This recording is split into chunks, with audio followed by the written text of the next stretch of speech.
Assalamualaikum warahmatullahi wabarakatuh. Saya Rahmawati, NPM 20125182. Saya ingin memaparkan sedikit materi dari isi makalah saya yang berjudul Hadis Maudhu dan Ingkarus Sunnah. Dan di sini saya ingin menyampaikan penjelasan dari pengertian hadis maudhu, sejarah dan faktor penyebab kemunculannya.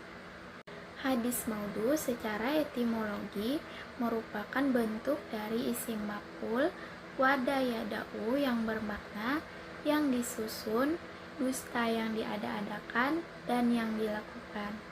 Sedangkan secara terminologi, ulama hadis mengartikan hadis maudhu yaitu sesuatu yang dinisbatkan kepada Rasulullah SAW yang mengada-ngada dan dusta, yang tidak beliau sabdakan, tidak beliau kerjakan, dan beliau takrirkan. Hadis maudhu ialah hadis yang diciptakan atau dibuat oleh seorang pendusta, yang mana ciptaan itu dibangsakan kepada Rasulullah SAW secara palsu atau dusta, yang disengaja maupun tidak. Kemudian yang selanjutnya adalah sejarah munculnya hadis maudhu. Para pakar hadis telah berbeda pendapat tentang awal munculnya hadis maudhu. Ada yang menyatakan hadis maudhu terjadi pada awal 10 Hijriah, seperti yang telah disampaikan oleh Mustafa Asyib'ai dalam bukunya. Tahap-tahap penyebaran hadis pada zaman itu masih sedikit dibanding dengan zaman-zaman berikutnya. Ini karena masih banyak para tabi'in yang menjaga hadis-hadis dan menjelaskan mana hadis yang lemah dan yang sahih.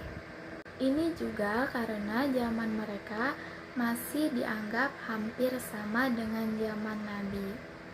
Kemudian yang terakhir adalah faktor-faktor penyebab hadis maudhu. Ada beberapa faktor penyebab munculnya hadis maudhu. Yang pertama yaitu faktor politik. Faktor politik yaitu pertentangan di antara umat Islam timbul setelah terjadinya pembunuhan terhadap Khalifah Utsman bin Affan oleh para pemberontak, dan kekhalifahan diganti oleh Ali bin Abi Thalib. Kemudian yang kedua adalah faktor kebencian dan permusuhan.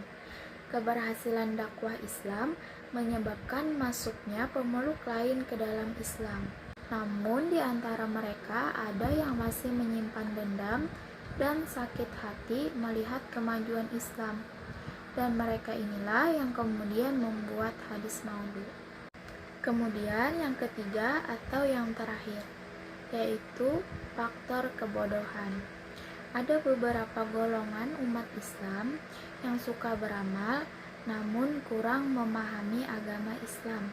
Mereka membuat hadis maudhu dengan tujuan menarik orang untuk berbuat lebih baik, dengan cara membuat hadis yang berisi dorongan-dorongan untuk meningkatkan amal, menyebutkan kelebihan dari amalan tertentu pada dasar yang benar melalui hadis targhib yang mereka buat sendiri. Cukup sekian pemaparan materi dari saya. Apabila ada salah kata mohon dimaklumi, salah hilap mohon maaf. Wabillahi taufiq wal hidayah. Assalamualaikum warahmatullahi wabarakatuh.